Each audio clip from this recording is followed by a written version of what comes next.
वंदे भारत मातरम, वंदे गुरु परंपराम, गीता अमृत तुहे नमः।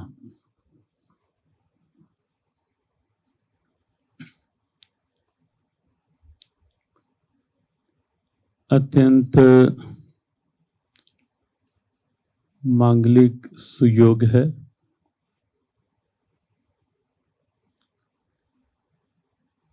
एक ऐसे स्थान में बैठे हैं हम सब, जो स्थान अपने आप में जो संग प्रार्थना के संकल्प हैं, उद्घोष हैं, उनकी साकार अभिव्यक्ति का केंद्र है। यहाँ लोकार्पण हुआ संघ प्रार्थना गीता के परिप्रेक्ष्य में, और जिस ढंग से माननीय डॉक्टर कृष्ण गोपाल जी ने संघ प्रार्थना का, भगवद गीता का सार अपने उद्बोधन में हम सबके समक्ष एक प्रेरणा के रूप में रखा, वो हमें लगता है कि वह अपने आप में आज लोकार्पित हुई इस पुस्तक का पूरा तत्व हम सबके सामने परोसा गया। डॉक्टर मार्कंडेय आहूजा जी ने प्रस्तावना के शब्द कहे। यहाँ मंच पर रजनीश जिंदल जी हैं, जिन्होंने सुरुचि प्रकाशन की पूरी यात्रा से हम सबको परिचित करवाया कि कब किन परिस्थितियों में सुरुचि प्रकाशन की यात्रा प्रारंभ हुई और आज उसका केवल भारत नहीं, अंतर्राष्ट्रीय स्तर पर कितनी व्यापक स्वीकार्यता उसकी बनी है, उससे जो रजनीश जी ने परिचित करवाया, हमें लगता है कि वह भी इस कार्यक्रम में इस समय, क्योंकि यहाँ केशव कुंज के सुरुचि प्रकाशन के विभाग क्षेत्र में हम बैठे हैं और सबकी विज्ञता भी आवश्यक थी। आपने बहुत अच्छे शब्दों में संक्षेप में उससे हम सबको परिचित करवाया। वस्तुतः जैसा माननीय डॉक्टर कृष्ण गोपाल जी ने कहा, वातावरण की बात भगवद गीता के समय का जो वातावरण था जब उपदेश हुआ, और जिस वातावरण में यह संघ प्रार्थना स्वयं साकार रूप ले पाई है, कहीं ना कहीं बात मूल रूप में देखें तो आवरण हटाने की थी। सूर्य के आगे बादल आ ही जाते हैं, आवश्यक भी होते हैं कभी कभी। सूर्य के प्रकाश का महत्व तो उसके पश्चात और बढ़ता हुआ भी दिखता है, लेकिन बादल सदा के लिए सूर्य के प्रकाश को आच्छादित करके रख पाए, ऐसी क्षमता भी बादलों में नहीं होती। कोई समय ऐसा आता है, कोई अवसर ऐसा बनता है, हवाएं चलती हैं, बादल छिन्न भिन्न होते हैं और सूर्य का आलोक फिर से सामने आता है। यद्यपि इसका अभिप्राय यह भी नहीं होता कि चलती हुई हवाओं ने सूर्य को प्रकट किया है, सूर्य के प्रकाश को चलती हवाओं ने प्रकट किया है, इसका अर्थ यह भी नहीं है। हवाओं ने केवल आवरणों को हटाया है।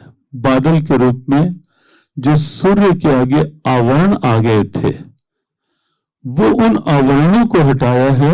सूर्य तो स्वयं प्रकाशित है, सूर्य स्वयं आलोकित है।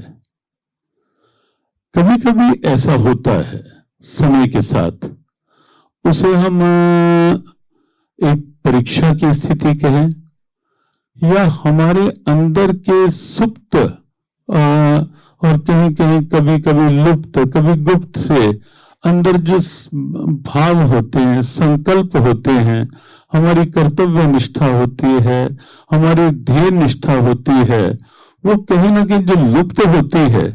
कोई समय ऐसा आता है जब कोई महापुरुष सामने होता है, जब कोई ऐसी स्थिति, कोई हवा चलती है किसी महापुरुष के तप की, त्याग की, कोई उनके संदेश की, उद्बोधन की, किसी प्रार्थना की, और वो हमारे उन आगे आए हुए आवरणों को हटाती है और अंदर की जो चेतना होती है फिर से अपने आप को अभिव्यक्त करने लगती है।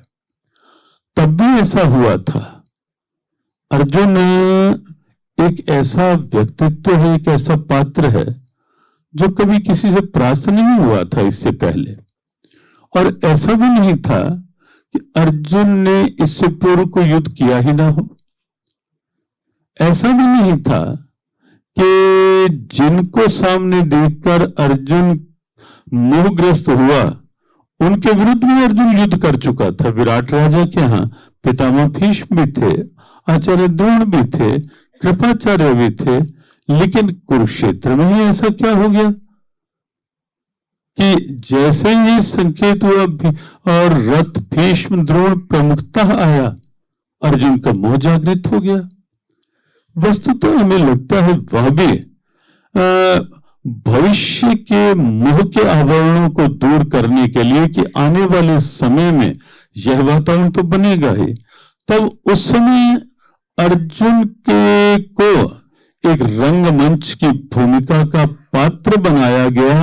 अर्जुन को उस स्थिति में तैयार किया गया, मोह का आच्छादन हुआ और फिर गीता ज्ञान की हवा चली, मोह के आवरण हटे और अर्जुन युद्ध के लिए तैयार हुआ।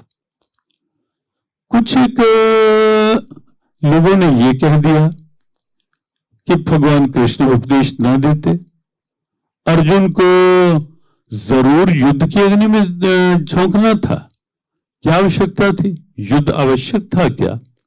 लेकिन कभी कभी शांति के लिए भी युद्ध आवश्यक हो जाता है। और फिर एक बात तो निश्चित है ना, हम तो कभी युद्ध प्रिय रहे भी नहीं। हमारी भारतीय सोच कभी भी किसी भी प्रकार से युद्ध को प्रश्रय देने वाली सोच कभी नहीं रही। डॉक्टर साहब ने, कृष्ण गोपाल जी ने जो बात कही कि हमने कभी भी शक्ति के द्वारा किसी पर विजय प्राप्त करने का प्रयास नहीं किया, हमने शील के द्वारा, नीति के द्वारा, वसुदैव कुटुंबकम की अपनी सोच के द्वारा हमने विश्व को वसुदैव कुटुंबकम की दिव्यता में विश्व संसारिक परिवार के रूप में लाने का प्रयास किया। वो हमारा शील है, वो हमारा चिंतन है, वो हमारी सोच है, वो हमारी सोच की उदारता है, व्यापकता है जो हमारी रगों में है, जो हमारे भावों में है। युद्ध तो कभी भी हमारी नीति नहीं रहा, लेकिन अगर युद्ध थोप ही दिया जाए, मान लो वातावरण ही बना दिया जाए ऐसा, उस समय तो कर्तव्य बनता है ना। पड़ोसी देश यदि आतंकित बार बार करे, बार बार सीमाओं का उल्लंघन करे, अतिक्रमण करे, बार बार कुछ ऐसी स्थितियां उपजाए, तो कभी ना कभी तो हम जानते हैं ना कि फिर वह स्थिति आ सकती है। कोई ऑपरेशन सिंदूर या सर्जिकल स्ट्राइक वो करने पड़ सकते हैं और उस समय की आवश्यकता होती है। अब उस समय मान लो कोई सैनिक कहे कि नहीं नहीं नहीं हम शांति प्रिय हैं, अरे भाई उस समय कर्तव्य है, उस समय लगना पड़ेगा। उस समय शस्त्र छोड़ना कर्तव्य नहीं, शस्त्र संभालना कर्तव्य है, दृढ़ संकल्प कर्तव्य है। और भगवान कृष्ण ने अर्जुन को अर्जुन के उस समय के कर्तव्य का स्मरण दिलवाया। तो जब हम भगवद गीता को देखते हैं तो निश्चित उस समय आवरण भंग किए गए। और अभी जो बात आई कि प्रार्थना के रूप में, अब देखें प्रारंभिक वाक्य ही कितना अपनत्व भरा, स्नेह भरा, और इस बात को स्पष्ट अभिव्यक्त करता हुआ कि भारत हमारे लिए केवल एक भौगोलिक भूखंड मात्र नहीं है, यद्यपि उस रूप में भी रक्षण करना, संरक्षण करना, वो उसके लिए हमारे सैनिक सदैव तत्परता से लगे रहते हैं।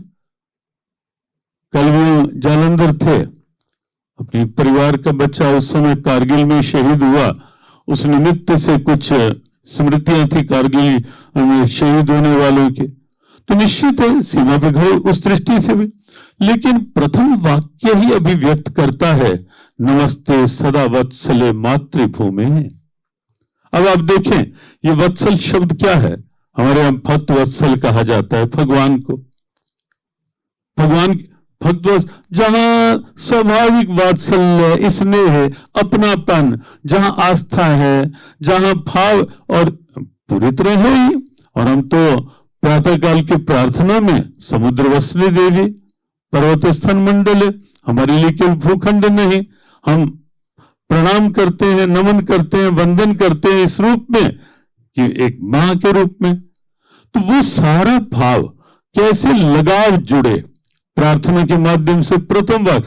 और सबसे बड़ी बात, जब ये प्रकृति के पोषण की बात आती है, अपने कई बार वृंदावन आप जाएंगे तो आप देखेंगे कि डाल डाल और पात में राधे राधे हुए। डॉक्टर कृष्ण गोपाल जी तो स्वयं उसी धरा से, व्रज धरा से राधे राधे भाव के साथ ही इस क्षेत्र में आए हैं। तो वहां डाल डाल और पात में राधे राधे होए, और उस रूप में वहां ये कहा जाता है कि यहां वृक्षों से दातुन भी नहीं तोड़े जाते। ये दातुन भी आपको लेना है तो व्रज के बाहर के किसी वृक्ष से जाके लो।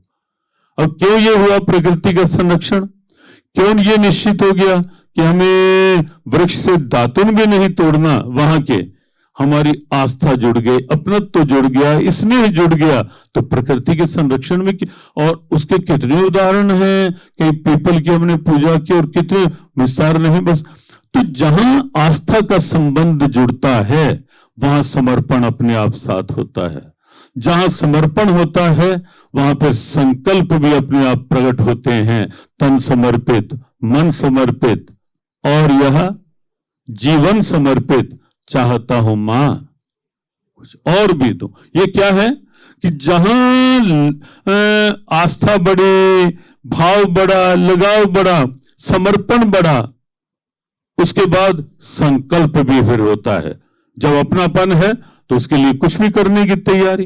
तो ये समूची प्रार्थना जो है वो उस रूप में, इस प्रार्थना में लगाव भी है, भाव भी है, और फिर समर्पण के रूप में झुकाव भी है, और फिर कहीं ना कहीं कर्तव्य निष्ठा का प्रभाव भी है इस प्रार्थना के अंदर, कहीं ध्येय निष्ठा। और एक एक वाक्य हमने विस्तार से उसका श्रवण किया। तो सब कुछ इस प्रार्थना में है, और वही सब कुछ भगवद गीता के अंदर भी है। वस्तुतः आवश्यकता इस बात की है कि वह सोच, ये आवरण हटाने की बात है, वह आवरण हटे। और हम तो कई बार कहते हैं देखो अनुकूल हवा चली है, आवरण हटे हैं, तभी तो अब देखो कुछ समय से सनातन हमारी संस्कृति परंपराओं का सम्मान फिर से पूरे विश्व के सामने राष्ट्र का गौरव बढ़ाता अनुभव हो रहा है ना। क्यों हुआ? क्योंकि अनुकूल ब्यार चलनी प्रारंभ हुई, बादल हटे। भारत तो तब भी वही था, अब भी वही है। भारत स्वाभिमान था, लेकिन बीच में कहीं संकीर्ण राजनीति, स्वार्थगत राजनीति, कहीं तुष्टीकरण, कहीं तथाकथित धर्मनिरपेक्षता, ये सब आवरण बादलों के रूप में आ गए थे, लेकिन एक अनुकूल ब्यार चलनी प्रारंभ हुई, फिर से वो स्वाभिमान, और उस भारत के स्वाभिमान में निश्चित रूप से संघ प्रार्थना और उसका गीता के परिप्रेक्ष्य में एक ऐसे समय में जबकि पूरा विश्व अब गीता की स्वीकार्यता की स्थिति में है और परिस्थितियां भी विवश कर रही हैं कि गीता कोई समाधान नहीं। भारत के पूर्व राष्ट्रपति डॉक्टर एपीजे अब्दुल कलाम का जो अंतिम उद्बोधन था डॉक्टर साहब, वो नालंदा विश्वविद्यालय में था और उन्होंने अपने अंतिम उद्बोधन में ये बात कही थी कि विश्व को यदि शांति और सद्भाव की आवश्यकता पड़ेगी या उसका एक मंच तैयार करने की आवश्यकता होगी तो विश्व को गीता का अनुसरण करना ही होगा। और क्योंकि वो स्वयं भी गीता के नियमित अध्येता रहे तो आज हमें लगता है कि फिर से वो आवश्यकता है। और यह जो आज लोकार्पण हुआ है संघ प्रार्थना गीता के परिप्रेक्ष्य में, इस पुस्तक के माध्यम से आप पढ़ेंगे, बिल्कुल सरल ढंग से आपको लगेगा कि भगवत गीता जहाँ हर क्षेत्र में उपयोगी सिद्ध हो रही है, हर क्षेत्र की एक